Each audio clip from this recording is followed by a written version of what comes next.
नमस्कार साथियों, एक बार फिर आप लोगों का स्वागत है मेरे इस यूट्यूब चैनल में। आज के इस वीडियो में हम लोग देखेंगे एसएससी जीडी एग्ज़ाम 2026 से संबंधित जीके और जीएस के कुछ महत्वपूर्ण प्रश्नों को। तो आज का पहला प्रश्न है, सम्राट अशोक किस वंश से संबंधित थे? तो इसका सही उत्तर होगा मौर्य वंश से। सम्राट अशोक साथियों मौर्य वंश के शासक थे और मौर्य वंश के संस्थापक चंद्रगुप्त मौर्य थे। इसे आप लोग याद रखेंगे।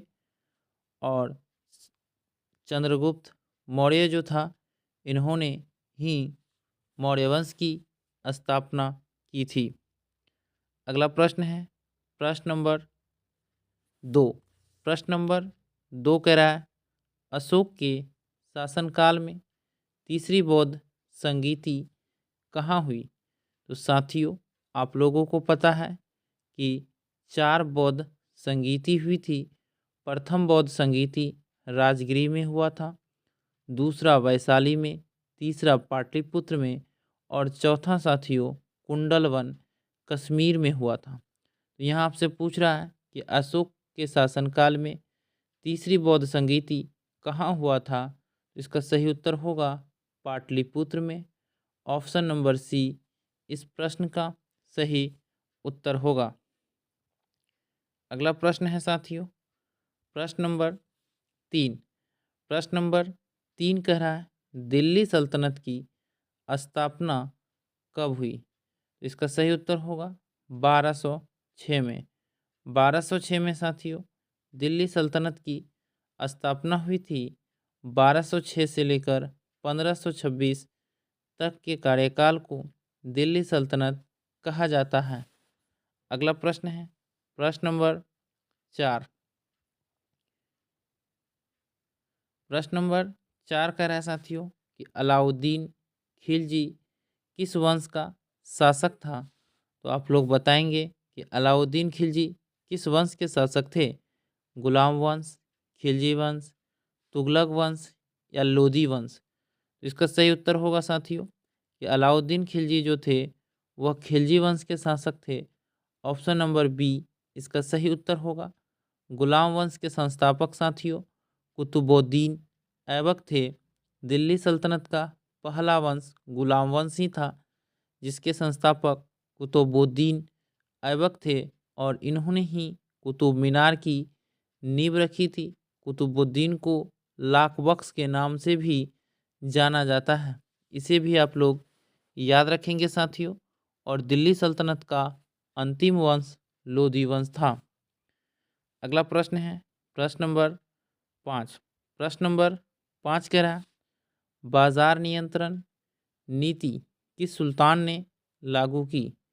बलबन ने, इल्तुतमिश ने, अलाउद्दीन खिलजी ने या फिरोज शाह तुगलक ने?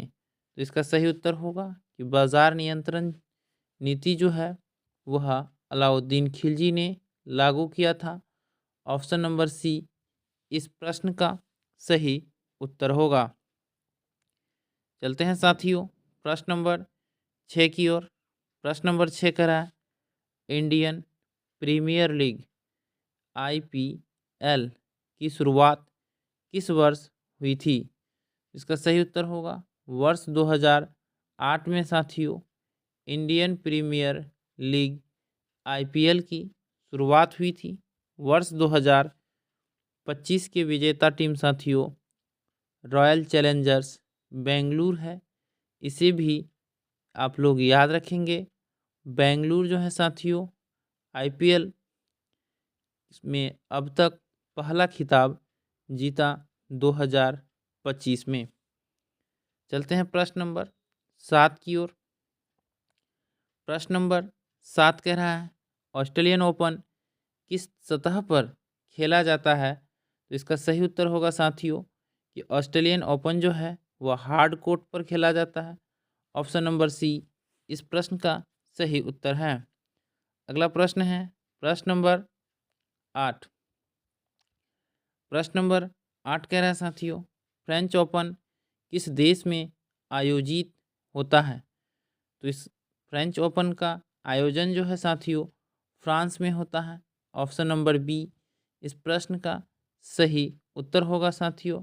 ऑस्ट्रेलियन ओपन जो है वो ऑस्ट्रेलिया में होता है और यूएस ओपन जो है साथियों वह अमेरिका के न्यूयॉर्क में होता है।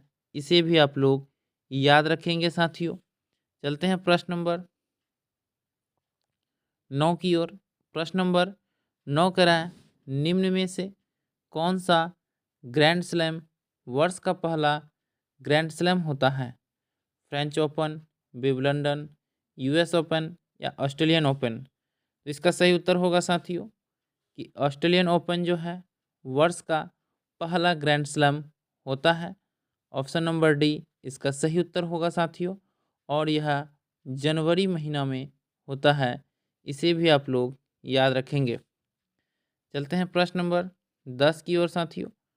प्रश्न नंबर 10 कह रहा है कि भूटान का राष्ट्रीय खेल क्या है? तो इसका सही उत्तर होगा तीरंदाजी। साथियों भूटान जो है यह भारत का एक पड़ोसी देश है। इसका राष्ट्रीय खेल तीरंदाजी है। भूटान की राजधानी साथियों थिम्पू है। इसे भी आप लोग याद रखेंगे और भूटान की अर्थव्यवस्था जो है वह पर्यटन पर ही आधारित है साथियों। अगला प्रश्न है प्रश्न नंबर 11।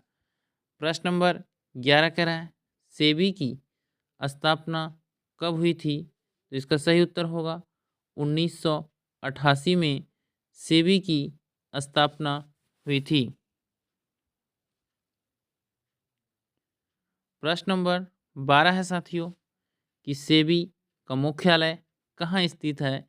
यहाँ से पूछा जा रहा है। तो इसका सही उत्तर होगा मुंबई में साथियों सेबी का मुख्यालय स्थित है और सेबी की स्थापना वर्ष 1988 में हुआ था। चलते हैं प्रश्न नंबर 13 की ओर। प्रश्न नंबर 13 कह रहा है पौधे के किस भाग में हल्दी प्राप्त होती है? मूल से, तने से, फल से या पुष्प से? तो इसका सही उत्तर होगा तने से। पौधे के तने से हल्दी प्राप्त होती है। ऑप्शन नंबर बी इस प्रश्न का सही उत्तर है। अगला प्रश्न है साथियों प्रश्न नंबर 14। प्रश्न नंबर 14 का है राज्यसभा का सभापति कौन होता है? इसका सही उत्तर होगा साथियों उपराष्ट्रपति। राज्यसभा के सभापति होते हैं और वर्तमान समय में भारत के राष्ट्रपति उपराष्ट्रपति हैं साथियों सीपी राधाकृष्णन। इसे भी आप लोग ध्यान में रखेंगे। राष्ट्रपति का कार्यकाल साथियों 5 वर्षों का होता है और उपराष्ट्रपति का भी कार्यकाल 5 वर्षों का होता है।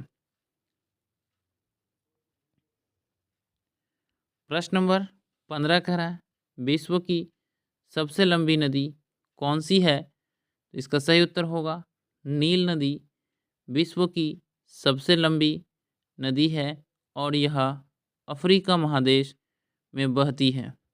भारत की सबसे लंबी नदी गंगा नदी है साथियों जिसकी लंबाई 2525 किलोमीटर है।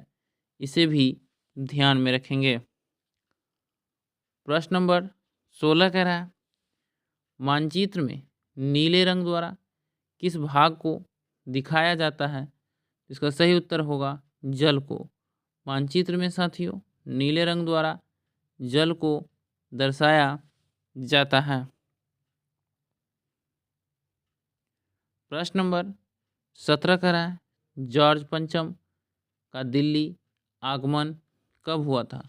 तो साथियों अब लोगों को पता है कि वर्ष 1911 में दिल्ली दरबार लगा था जिसमें जॉर्ज पंचम का आगमन हुआ था। इसलिए ऑप्शन नंबर डी इसका सही उत्तर होगा। चलते हैं प्रश्न नंबर 18 की ओर जो साइंस से संबंधित प्रश्न है। यहाँ आपसे पूछ रहा है विद्युत परिपथ में विद्युत फ्यूज जोड़ा जाता है अर्ध तार में, उदासीन तार में, गर्म तार में या ठंडा तार में? इसका सही उत्तर होगा कि विद्युत परिपथ में विद्युत फ्यूज जो है वो गर्म तार में जोड़ा जाता है। ऑप्शन नंबर सी इस प्रश्न का सही उत्तर है। प्रश्न नंबर 19 है साथियों। प्रश्न नंबर 19 करा है, छठी पंचवर्षीय योजना की अवधि क्या थी? इसका सही उत्तर होगा 1980 से 1985 साथियों छठी पंचवर्षीय योजना की अवधि थी। भारत में कुल 12 पंचवर्षीय योजना चलाई गई। अंतिम पंचवर्षीय योजना का कार्यकाल 2012 से 17 तक था साथियों, और भारत में पंचवर्षीय योजना की शुरुआत वर्ष 1951 से शुरू हुई थी। तो धन्यवाद साथियों, फिर मिलते हैं अगले वीडियो में। तब तक के लिए जय हिंद।